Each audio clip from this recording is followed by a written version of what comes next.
Well, as you can tell by that reel spinning, it's really windy.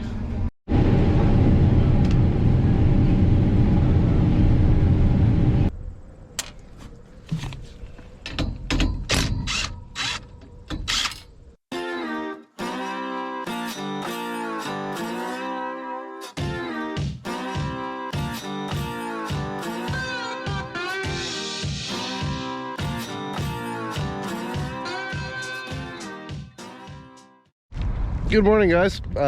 Today I gotta go get my hair cut because apparently, according to Mom, I got a mop on my head. So, probably will get that done. Dad's at home here. He's getting ready to go pick corn because he can go early in the morning. I'm gonna get my nice truck out of the shed because I haven't drove it in like a week and a half. So, yeah, probably needs drove a little bit, and then I'm gonna go get my hair cut. Probably drop it off for an oil change, and then go up to Bridgeport. Yeah, I think that's the plan. But yeah, in Bridgeport, we gotta work on my head in the morning. This morning, we gotta do some welding on it, torching, beating, hammering. Yeah, you get the whole idea. But anyways, I'm gonna go get my hair cut because I'm gonna be late anyways, so whatever. I better call her. I better call my hairdresser and tell her I'm gonna be a little bit late. The only thing that I hate about being a farmer is the only time I ever have to wear a mask is whenever I get my hair cut or whenever I go to school, because I literally don't do anything else besides sit in a combine or sit in a tractor or something like that. So yeah, let's put our mask on, be safe, and go get this mop chopped off my head. So we just got over here. This bar, as you can see, it's got a little crack in it, so I'm gonna take and replace it. I got the new one here. I gotta take these two off. I gotta replace this. So that's what I was waiting on, is to have to replace the sickle. So we'll go ahead and get it fixed real quick, and should be up and running here not too long. Now comes the worst part of this entire tragedy, is taking all these off and trying not to lose them.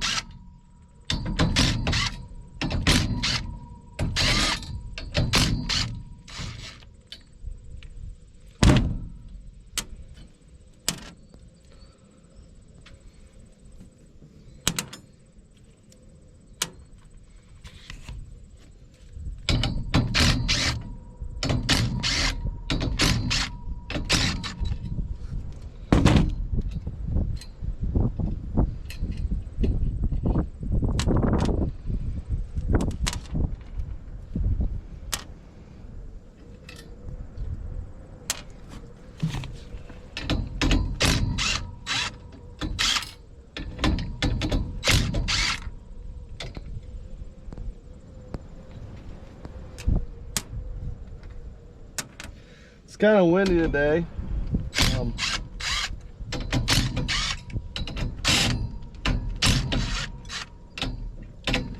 There's nothing I hate any more than wind, especially whenever you're working on this freaking head in the morning. So yeah.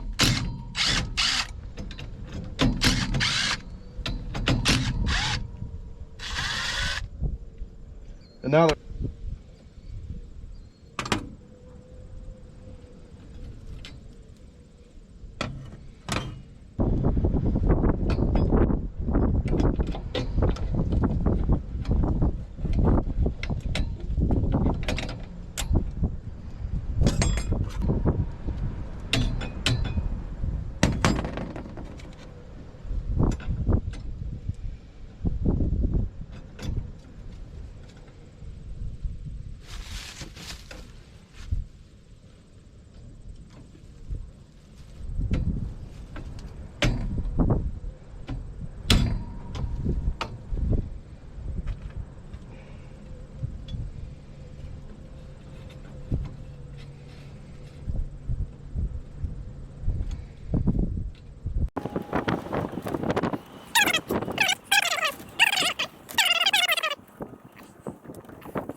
Ow.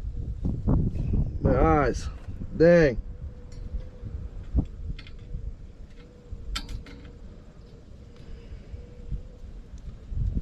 What do I do with that nut? There's one. Guess we're just missing one bolt. That ain't that bad.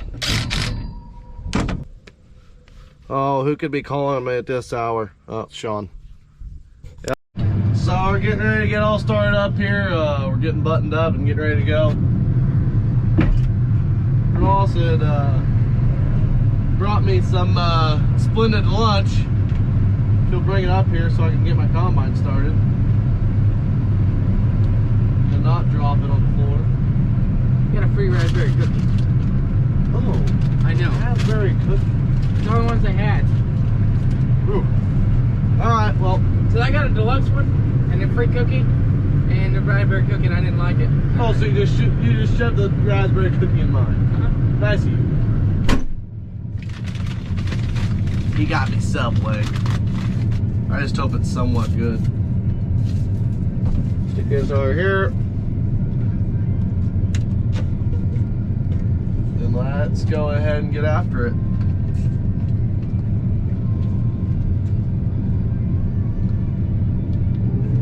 Thank you, Ross. So this field is just absolutely lovely. Yeah, as you can see, there's a bunch of terraces out here. So we quit kind of early last night.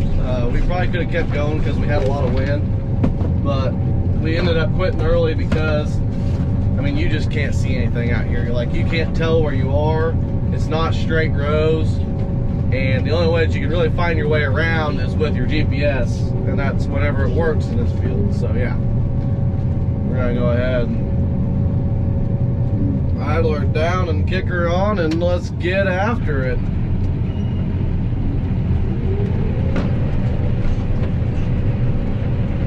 The worst part is having to cut over the top of these terraces, cut down in them, and all that.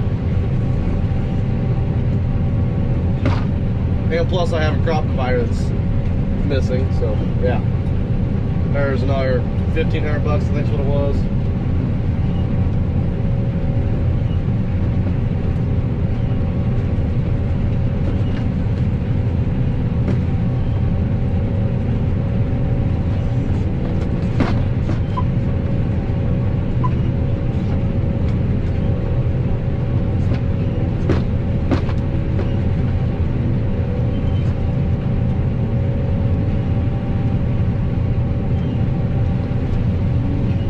Especially whenever we got dust, it's hard to see at night in this field.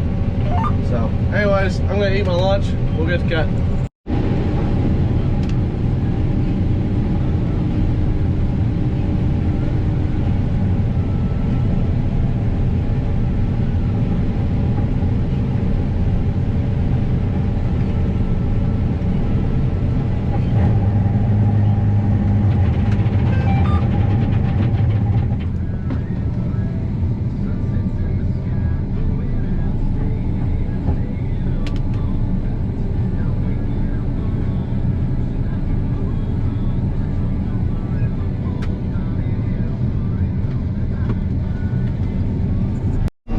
So we only got about 1 or 2 more semi-loads on this field, then we gotta go over to the Sims, which is another farm that's right over there, that way. And that farm that we got over there should be a lot easier to harvest than this field.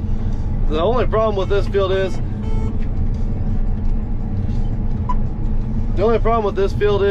the hills and the washes and stuff like that. Whereas normally with 2 combines, this many acres would take us 1 day. This is taking us every bit of 2.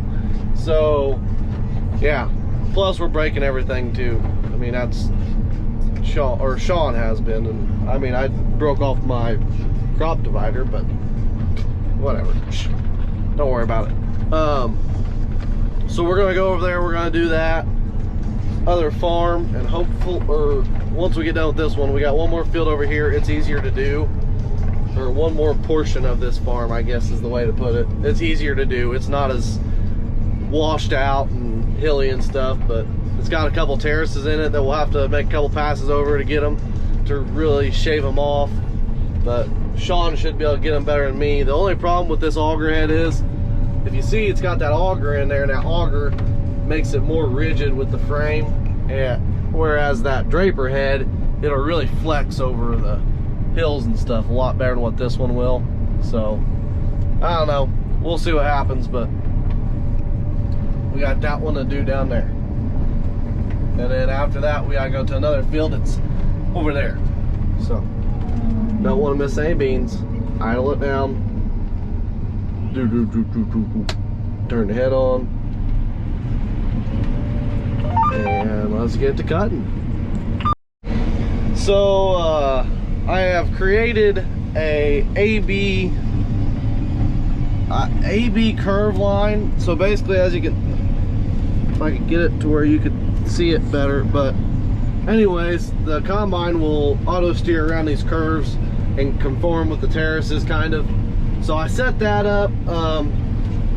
One of my good friends that lives over here, Gordy Price, he'll just jump all over me and tell me that I'm taking the easy way out of it. Yes, Gordy, I am, in case you was wondering. But we have this feature on all of our equipment. I don't use it that often. I have honestly never really used it that much. This is about the only field that we really ever get the opportunity to use it, so I figured I'd use it, make the best out of it, and have some fun with it while I'm at it. But yeah, just so you know, Gordy, I'm sitting back, I'm relaxing, all I need is a coffee. I just decided it was best to buckle in because we're on top of these terraces and you never know when you're gonna hit a hole. So got my seatbelt on. Another thing that you'll see me do is, especially in these combines, because you can't lean these seats back, and the backs of the seats where you're like basically where your lower back is, it gets really stiff after a while. So I got my sweatshirt behind my butt, and it helps with my back. It helps to stretch out my back a little bit, because like I said, in these combines, come on honey, in these combines the seats in them aren't like, they aren't bad, don't get me wrong, they're really comfortable still, but it's just the cushion in this seat is worn out. Now like Dad's combine, his new one, it's a lot better. So maybe if we end up keeping this combine another year, and Sean's, then maybe something we'll do is put in new seats or put in new cushions or something like that. But we gotta get there first. That's still a whiles away. We aren't done yet, so. But yeah, I just kind of figured I'd kind of fill you guys in on that a little bit and let you know that these seats would be a lot better if they just sold them in leather. Like that sprayer that we got, they had an option for, I'm trying to think, they had an option for a cloth seat, like what's in these combines. But the cloth seat is, to get the cloth seat, it's just like a couple dollars less. So why not get the leather seat, be more comfortable, be able to sit in it longer, and spend the extra like a couple $100. I mean, whenever you're buying something that's that expensive, $100 is nothing to add to it. But I forget exactly what it cost and what all came with it. But there was a couple of different things that came along with it. I think that you can also upgrade your cab, and upgrading your cab from the Command 3 to the Command 4, or the Command 2 to the Command 3. I forget which one it is exactly. But upgrading like that, that's where it starts getting expensive. But the command view system of a cab is almost, depending on what you're doing, like especially for us, sitting in the cabs, as long as what we do, it's essential to get the best cab that you can to sit in all day. See, like I'd rather have a cloth seat any day over a leather seat in a tractor, mainly because in a tractor you're always sliding around in the seats and stuff. But in a combine, I don't know, it's still a toss-up for me. But all right, well, I got to unload. It's Steve, so we'll try and be easy on him and go a little slower today.